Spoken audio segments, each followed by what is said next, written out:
that. Michael Carter is definitely probably one I would avoid too. All right, wide receivers. What do you got? Well, I've mentioned this player quite a few times in All Day Unlimited. I'm curious if you can guess who you think I think is undervalued. Wait, well, the one that you seem to be against him, but the only one that's sticking in my mind is Brandon Ayuk. No, no, I think he's overvalued. No, no, no. I think he's fine. He's fine. Um, oh man, DraftKings guru is gonna come after me now if he's watching. Um, no, CD Lamb. So I want to compare his moment to Justin Jefferson. Both Justin Jefferson and CD Lamb have one common, and it's their debut, and Hmm. both are in the base set, right? Yep. Justin Jefferson's been hanging around the high 60s, low 70s.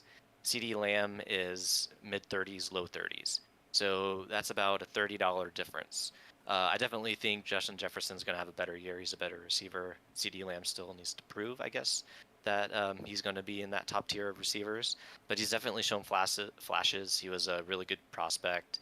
Amari Cooper's not there in Dallas.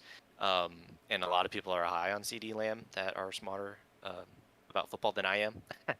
So I just don't know if that $30 to $40 difference is actually reasonable. Maybe that just means Justin Jefferson is overvalued. What do you guys think about that? I think so.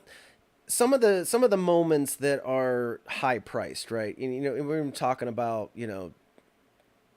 Tom Brady, Pat Mahomes, Justin Herbert, Micah Parsons. You could put that Justin Jefferson common into this, Jamar Chase as well. Being that those guys have, particularly the wide receivers, have established themselves like amongst the fandom, they're known commodities, right? Justin Jefferson is clearly the number one in Minnesota right now. No offense to Adam Thielen, but they've put it on tape. So I think those guys have reached their actual real value faster than others. I haven't. Never went after Mahomes. I never went after Brady. I never went after Herbert. Although I should have at $500 because that turned out to be a good deal. But I think where those guys are priced now is really what their actual real value is. So you know you have the whole of a fan base, or a user base for NBA, or I'm sorry, All Day, that went straight to those guys, right? They went like peak demand, like we want those guys. Those are the guys. That's who we're getting. So I think guys like CD Lamb, who are a little bit lower, and I've watched him enough. I had him on my fantasy team rookie year, and the fact that he was able to produce as well as he did, despite having Amari Cooper and Michael Gallup in front of him, I think talent wise, he's on that tier. And I think it's more likely that CD Lamb ends up where Justin Jefferson is than Justin Jefferson coming down to where CD Lamb is, because with Cooper gone and now CD is, in my opinion, the number one there. Michael Gallup is a good solid number two guy, and I think he's good for that role.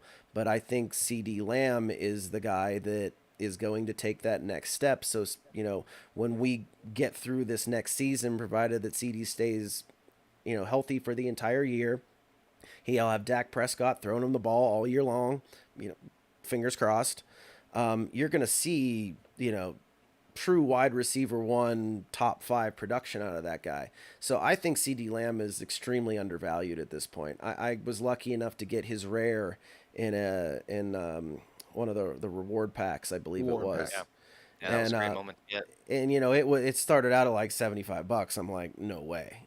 Like I'm not getting rid of this one right here. I'm yeah, holding on. yeah. And even when he went on his pump up to that $180 dollar range, I still think that's fair. I mean, especially if you're considering where some other top wide receivers are. I think he should, and I think he should be above guys like AJ Brown. I think he should be above guys like DK Metcalf. Even like I think that CD Lamb is going to be better than both of those guys. So in my opinion, he's extremely undervalued compared to someone like Justin Jefferson or Chase. Good. I'm glad somebody else is joining the train that I'm driving. I I love love me some CD. CD Lamb. I Yeah, do. Like just I had him on my fantasy team. I watched him play, and I'm just so impressed with him. I think he's a star. yeah. Same. I hope because that Cowboys offense is great too. Yeah. People don't realize they were I think they had the number one offense last year in yards and points and all that stuff. So they don't have Amari Cooper now, but I mean, yeah, it's CD's, Lamb's. It's there for the taking, really. Yeah. So let's see if he does it. Right. That's Anybody else? good. As you can see that this is not my expertise. This is more as Yeah, TC's expertise. So I yeah, just sit back and I just learn from him. yeah. Just make sure we don't forget about the Falcons. All right, Yeah, okay. Yeah, no. like Well, I we're thought he was gonna keep going, then he's kind of slowed down a little bit. And I was like, wow, kids too. who Uh, else you got on your list? there is somebody else I have to spotlight, and that is Keenan Allen. Okay. He has one common. It's a debut, and it's $16. But if you look around him, you have Debo Samuel, Tyreek Hill, AJ Brown. They all have one common, but it's not their debut, and they're actually more expensive than Keenan Allen's. Um, it also helps that the other ones are in a different. I think they're in playoff sets, so they're slightly smaller in mint Right. size. But I mean, Keenan Allen's a stud. Um, I mean, he's getting up there in age, but I don't think he's going to have a big dip in production at all. That Chargers offense looks really good, Yeah. and I'm honestly still surprised it's that low. I think my biggest issue with Keenan Allen and why he's down, and it's a kind of a reason why he has never really been a highly regarded fantasy player as well, unless you're playing PPR. Is that he's a volume guy. Like he's gonna be in that 80, 90, 100 catches a year range, but he's never really put up the huge touchdown numbers that you see from some of those other guys. He's been a 5, 6, 7, 8 touchdown a year guy. I don't have the stats in front of me, but I don't think he's done double digits too many times. And I think that hurts his perception considerably. It's not necessarily the reality. He's absolutely a stud, but without those highlight making touchdowns that, some of those other guys have, I think that's what holds him back. Yeah, I can see that.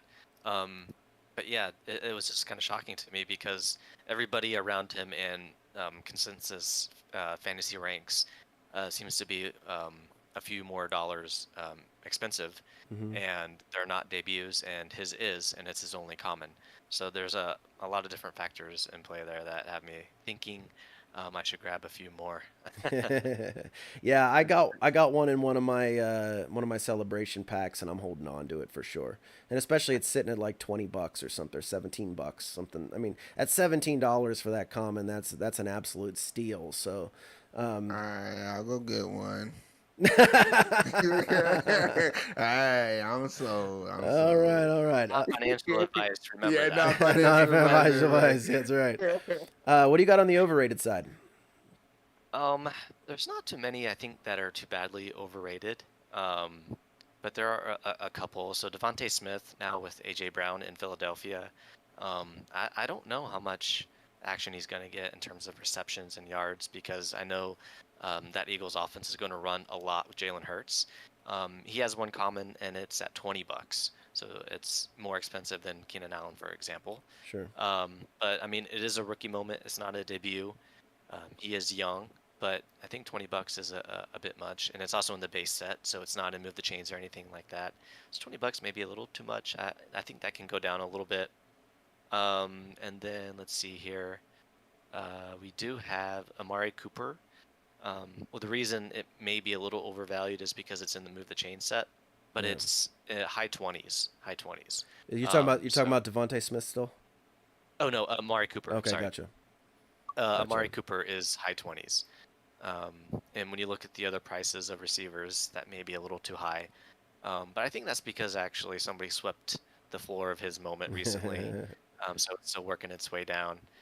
Um, Yeah. DK Metcalf at 25. I don't know Tyler Lock or Geno Smith will be able to keep up production. Who knows? Maybe he'll produce even more if they just kind of say, "Hey, he's down there somewhere. I'm gonna chuck it down there. He's big and fast. Maybe he can grab it." Sure. Um, so I don't know, but I'm not gonna really look to get a Metcalf at that price. I think. What do you think? I'm with you on that. I think Tyler Lockett's the better value of the two. Kind of people are really sleeping on Tyler Lockett. And I honestly, I think Drew Lock's situation in Denver kind of really has held back his perception because he was still a highly talented, well regarded player coming out of college. He has got a big arm. Like, he's got the tools that you want. And I think the biggest thing that held him back was Vic Fangio. Like, you spent 2 or 3 years with an absolute defensive minded coach that, really just wanted a game manager. And I don't think Drew Lock is a guy that you want to keep as a game manager. I think he'd be better if he was given the opportunity to sling it around. And, I think that will come with some growing pains, but if he was in a situation where he was in an offense similar to Justin Herbert, I'm not saying he's going to be Justin Herbert, but he can be a poor man's version of Justin Herbert. He can run a bit. He's got a nice arm. He's got some pedigree, and I just think he needs a place that's going to allow him to really grow and blossom into the quarterback people always thought he could be. The only thing that scares me is a lot of people think that Pete Carroll held back Russell Wilson. And if he's holding Russell Wilson back, then I don't have much hope for Drew Lock. Yeah. Well, I mean, that was very. I don't know if I necessarily agree with that assessment. You know, I think Russell Wilson is exactly who Russell Wilson is. Like, Russell Wilson in the Seahawks was exactly who Russell Wilson was with Wisconsin, and is exactly who Russell Wilson was with NC State. That's just his game, and I think that's the game he plays. Right? He scrambles a little bit. He's a good passer. He runs the offense well.